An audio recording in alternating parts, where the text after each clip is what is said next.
호영민서와 고양이 채널의 호아빠입니다. 제가 말주변이 없어서 미리 적어놓은 글을 보고 읽도록 하겠습니다. 먼저 사과부터 드리겠습니다. 고양이 채널에 무거운 이야기를 해서 정말 죄송합니다. 전세금 사기 문제가 결국 경매까지 되어서 날아왔습니다. 이 문제를 해결하기 위해 잠정적으로 유튜브 업로드를 중단하겠습니다.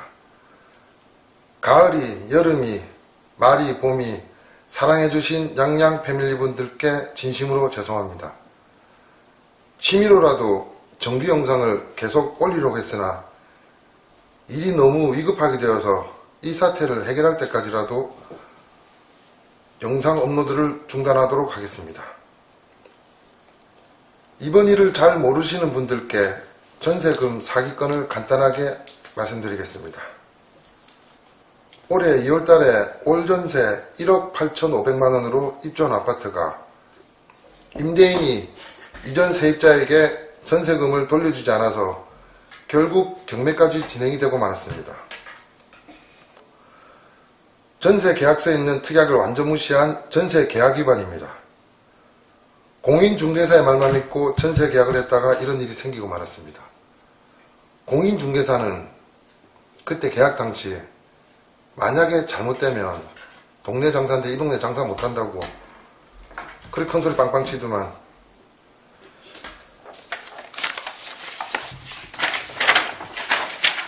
전세 계약서입니다. 특약도 있습니다.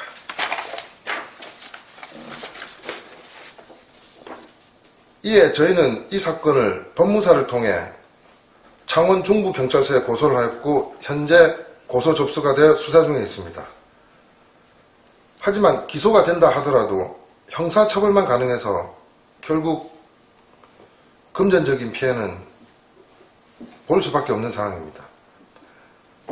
기소가 만약 안 된다면 형사처벌도 없고 전세금도 못 받고 경매 진행이 된다면 이 추운 겨울날 쫓겨날지도 모르겠습니다.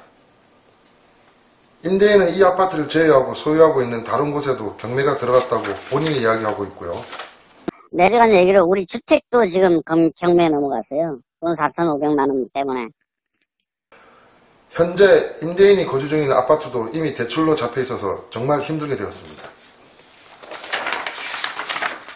임대인의 등기부 등본입니다.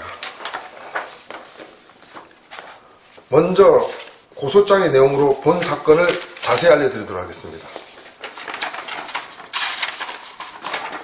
중부경찰서에 제출한 고소장 복사본입니다. 그대로 읽어드리도록 하겠습니다. 고소 취지: 고소인은 피고소인들을 사기죄로 고소하니 처벌해 주시기 바랍니다. 범죄 사실: 피고소인들의 사기. 피고소인 1과 피고소인 2는 부자 사이로 피고소인은 1. 창원시 의창구 땡땡땡땡땡 명의의 소유자. 피고소인 2는 위 아파트의 실소유자로 위 아파트는 2015년 4월 21일자로 전세권자 땡땡땡에 의하여 2억 4천만원이 전세권 설정이 되어 있었다.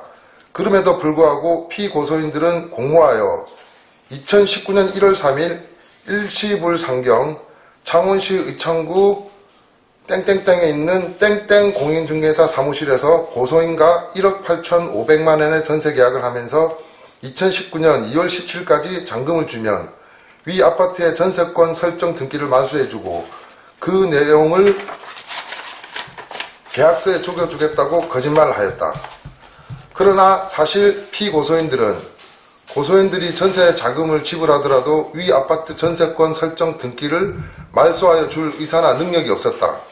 피고소인들은 이와 같이 고소인들을 기망하여 이에 속은 고소인들로부터 그 무렵 금 1억 8,500만원을 피고소인 1의 우리은행 계좌로 송금하게 하여 동액 상당의 재산상 이득을 취득하였다. 고소 이유: 앞서 범죄 사실에 기재한 바와 같이 고소인은 2019년 1월 3일자로 피고소인 1 땡땡땡의 명의로 경상남도 창원시 의창구 땡땡 아파트에 대하여 제가 살고 있는 아파트입니다. 부동산 전세 계약을 체결한 사실 별첨 1 전세 계약서에 있고 계약금 1,800만원을 계약 당일 지급하였고 중도금 2019년 2월 13일에 지급하였으며 잔금 1억여 원을 2019년 2월 18일에 지급하였던 바 있습니다. 별첨 2 송금 영수증. 고소인은 위 아파트를 계약할 당시 피고소인들이 제시한 부동산 등기부 별첨 3 등기부 등본을 보니 위 부동산에는 이미 선순위 전세권 설정이 되어 있어 이에 대해 물어보니 1억 2천만 원의 전세금이 남아있다고 하였습니다. 이에 고소인은 계약 당일인 2019년 1월 3일에 땡땡 공인중개사 사무소 경상남도 창원시 의창구 땡땡땡에 에서 피고소인들에게 전세권 설정 등기는 어떻게 할 것입니까? 하고 물어보니 피고소인들은 고소인들에게 위 선순위 전세권에 관해 임대인은 땡땡땡에게 전세권 2억 4천만 원을 말소해 준다고 특약사항에 기재해 주면서 틀림없이 전세권을 말소해 주겠다. 전세권을 말소하지 않고 어떻게 들어와 살도록 하겠느냐. 큰소리치기. 고소인은 이를 믿고 계약서에 따라 중도금과 잔금을 정해진 날짜에 지급하였습니다. 계약서를 작성할 당시 중개사 사무소에서 고소인은 아내와 함께 엄마 영입니다. 중개사가 있는 자리에서 피고소인들을 만난 사실이 있습니다. 당시 중개사는 피고소인들에게 전세권 말소를 해줘야 한다는 사실에 분명히 이야기를 하였고 피고소인 1과 2는 전세권 말소를 해주겠다는 이야기를 틀림없이 하였습니다. 그렇기 때문에 계약이 진행되었던 것이지 그에 대해 이야기가 없었다면 고소인은 재산상의 위험을 예견하여 계약할 이유가 전혀 없었던 것입니다. 피고소인들은 전세권 말소를 해주겠다고 약속한 사실에 대해서 당시 이 부동산을 중개한 중개사 땡땡땡 연락처 땡땡땡땡에 물어보면 바로 알 수 있을 것입니다. 그 이후 고소인은 피고소인을 믿고 이사를 하였고 나름 권리 확보를 위해 동사무소에 가서 확정일자를 받아두고 생활을 하던 중 2019년 3월 초순경 고소인은 전세 보증보험을 신청하기 위해 금융권을 찾아 상담하던 중 은행 직원이 제가 살고 있는 아파트의 등기부 등본을 보더니 전세권 설정이 되어 있기 때문에 전세 보증보험을 들어줄 수가 없다는 청천벽력 같은 이야기를 하기에 고소인은 등기부 등본을 보니 피고소인들이 고소인들로부터 전세금을 받았음에 불구하고 앞선 전세권 말소를 하지 않고 있었던 사실을 알게 되었습니다. 그 즉시 고소인은 부동산 중개사에게 전화를 걸어 아직까지 전세권 말소가 되지 않았는데 어떻게 하면 좋겠느냐 물어봤던 바 중개사는 이미 그러한 사실을 알고 있었던 것처럼 자신도 수시로 확인을 했는데 말소가 되지 않고 있어 피고소인 1에게 전화를 하니 자신이 사정이 있어 중간에 그 돈을 다른 곳에 사용하는 바람에 말소를 하지 못하고 있는데 아버지가 정리를 해주려고 하고 있다. 아무 문제가 없으니 9월 말까지 기다려달라는 이야기를 듣고 있다고 하였습니다. 이에 고소인은 피고소인 1에게 전화를 하여 전세 잔금을 받는 즉시 앞선 전세권 말소를 해준다 하였는데 왜 지금까지 해주지 않고 있느냐 따졌더니 나는 모른다. 나는 아버지께 명의만 빌려주었다. 아버지가 알아서 해줄 것이다. 라고 이야기를 하면서 피고소인 1은 피고소인 2의 탓을 하고 있습니다. 이러한 와중에 선 전세권자는 고소인에게 연락을 하여 자신은 피고소인들로부터 전세금 반환을 받지 못하고 있는 피해를 당하고 있다고 하면서 10월까지 기다리겠다. 그때까지 해결되지 않으면 위 부동산에 대해 경매 신청을 진행할 것이라고 하고 있습니다. 사기의 입증, 피고소인들의 기망행위. 피고소인들은 이미 계약 시에 고소인들로부터 전세금을 받게 되더라도 선순위 전세권 말소할 의사도 없거니와 말소할 경제적 능력이 없었음에도 전세권 말소를 해주겠다고 거짓말을 하였던 것입니다. 그 이유로는 첫째, 피고소인들은 2019년 1월 3일 이 사건 전세 계약서를 작성할 당시 전세권 설정이 되어 있는데도 전세를 놓게 될 경우 후순위 세입자는 전세권 보호를 받을 수 없는 위험에 처한다는 공인중개사의 설명에 특양사항 5 땡땡땡 전세권 2억 4천만 원을 말소해 준다라고 쓰고 고소인에게 잔금 기일까지 틀림없이 정리해 줄 테니 아무 걱정하지 말라 수차례나 거짓말을 하면서 고소인이 이를 믿도록 하여 속였던 것입니다.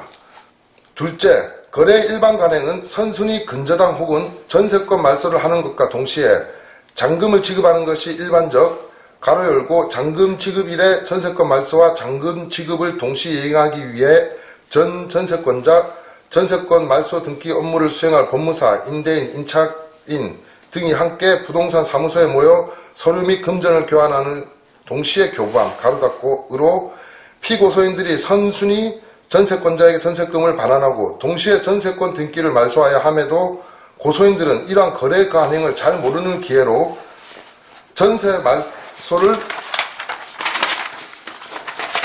즉시 해줄 테니 중도금, 잔금을 계좌로 송금해달라고 거짓말을 하고 이를 믿은 고소인은 송금하였으나 피고소인들은 위 금원을 사적으로 사용한 것으로 이는 사기범죄의 전형적인 기망수법입니다. 이 피고인들의 전세금 사적 용도 사용. 고소인은 피고소인들이 선전세권에 대한 말소가 이루어지지 않는 것을 알고 중개사 사무실에 전화를 하였던 바, 피고소인 1이 중간에 다른 곳에 돈을 사용해 버려 전세권 말소를 해주지 못하고 있다고 하였다가 다시 피고소인 1에게 그 내용을 따지니 자신은 모르는 사실이고 아버지에게 단지 명의만 빌려 주었을 뿐이다.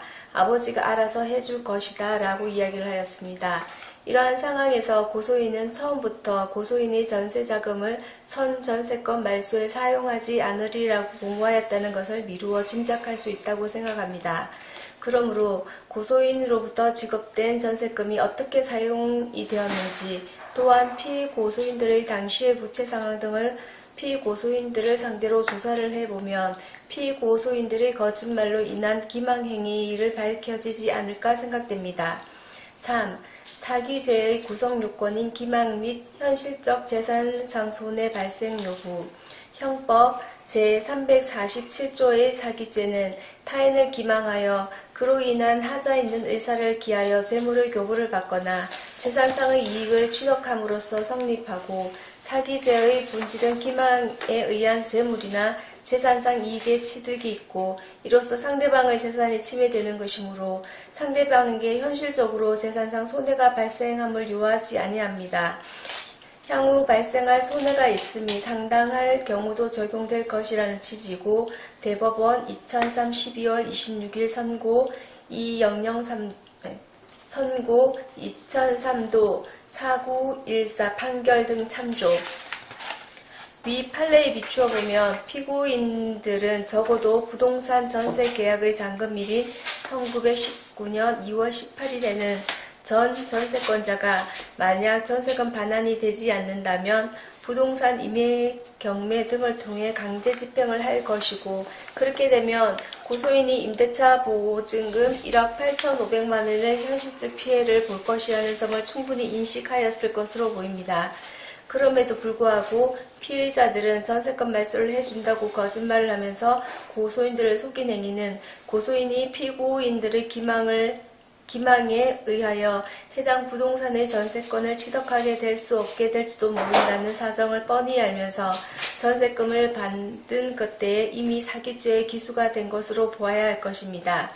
특히 재물 편취를 내용으로 하는 사기죄에 있어서는 기망으로 인한 재물 교부가 있으면 그 자체로서 피해자의 재산 침해가 되어 이로써 곧 사기죄가 성립되는 것이고, 상당한 대가가 지급되었다거나 피해자의 전체 재산상의 손해가 없다 하여도 사기죄의 성립에는 아무런 영향이 없었으므로 사기죄에 있어서 그 대가가 일부 지급된 경우에도 그 편취액은 피해자로부터 교부된 재물의 가치로부터 그 대가를 공제한 차액이 아니라 교부받은 재물 전부이다. 이것은 대법원 95도 2035입니다. 이 판례에 의하더라도 피고소인들의 사기죄의 성립에는 아무런 영향이 없다 할 것입니다. 6. 증거자료. 8. 기타 신속한 수사 요망. 본 고소인은 앞서 말씀드린 바와 같이 어떻게 보면 바보라고 생각이 될 정도로 피고소인들의 입장을 이해해주는 방향으로 지금까지 참아오면서 사건이 해결되기를 바라왔던 것입니다. 만약에 고소인이 처음 피고소인들의 사기 행각을 알고 고소를 한다거나 법적인 조치를 취한다고 하였다면 피고소인들은 벌써 해결해 주었을지도 모릅니다만, 피고소인들은 고소인은 마음이 약하다는 사실을 수차례의 전화통화를 통해 알고 일부러 시간을 끌면서 말로만 해결을 해준다고 하면서 지금까지 고소인에게 피해를 입히고 있습니다. 그러다 보니 고소인은 또 다른 제3의 피해자인 선 전세권자로부터 이번 10월 말까지 문제가 해결되지 않으면 경매에 들어갈 것이라는 최후 통첩을 받았습니다. 그러기에 고소인은 하루빨리 본건에 대한 수사가 이루어져서 피고소인들의 사기 행각이 밝혀져 처벌을 받을 뿐만 아니라 재산상의 위험도 하루빨리 해결이 되기를 바라는 마음에서 본 고소인뿐만 아니라 피고소인들에게 대한 수사도 한시라도 빨리 진행이 되기를 바라며 본 고소장을 제출합니다. 고소장의 내용입니다. 현재 임대인은 기다려달라, 피해는 없도록 하겠다는 말만 계속 반복하고 있으며 심지어 법대로 하라는 말까지 하고 있습니다. 기다려보십시오. 뭐 어떻게든 해결을 해야죠. 제가 적어도 선생님이 그냥 내쫓기지는 하지 않을 거니까 계셔보십시오. 경매를 했어요. 몇 번에 지금 아니 근데 뭐 그 말이 사실이라 칩시다. 근데 여태까지 네. 저한테 구두상을 했던 약속도 다 하겠는데 이번에야말로 그게 지킨다는 게 어떻게 장담할 수 있겠냐고요. 앞에 제가 어느 정도 몇 개를 찍혔으면 믿을 수 있는데 그리고 믿고 안 믿고를 떠나서 금액도 너무 큰 거고요. 그 말 한마디를 믿기에는 제가 자칫하면 완전 엉망이 될 수 있는데 그러니까 그 마음을 무작정 믿으라는 거 그건 정말 무책임하신 겁니다. 그건 지금. 예, 그러면은 법대로 그냥 하는 대로 갑시다. 그냥 나도 어떻게 할 방법이 없으니까. 정말 억울합니다. 저희는 서로 빈손으로 만나 80여만으로 알뜰 생활 안에서 결혼식했습니다. 주변에 저희 같은 부부가 있는지 한번 물어보세요. 결혼식 비용이 100만원 이하로 하신 분이 계신지요? 저희는 결혼식 앨범도 제작하지 않았습니다. 신혼여행은 거제도에 갔습니다. 빈손으로 만나서 둘이서 힘들게 월급쟁이로 결혼생활 17년 동안 모은 전재산을 이렇게 잘못된 전세계약으로 날리게 되었습니다. 취재를 나오겠다는 SBS 뉴스토리도 저희와 같은 사연이 너무 많아서 취재를 취소하겠다고 하였습니다. 저는 이 억울함을 어디에 호소를 해야 될지 모르겠습니다. 국민신문고와 청와대 국민청원도 올려볼 생각입니다. 이 영상을 보시는 양양 패밀리분과 모든 분들께 부탁드리겠습니다. 혹시 주변에 법률 전문가나 이 사건이 도움이 될 수 있는 분들이 계신다면 제발 연락을 바랍니다. 지금은 지푸라기라도 잡고 싶은 심정입니다. 저희 호영민서 그리고 내냥이 저희 8 식구들이 살려면 저도 한동안 이 사건 해결을 위해 저의 모든 힘을 집중할 계획입니다. 죄송합니다. 불편을 드려 정말 죄송합니다. 하지만 부탁드리겠습니다. 이번 일 정말 잘 해결이 되도록 도움을 부탁드리겠습니다. 고맙습니다.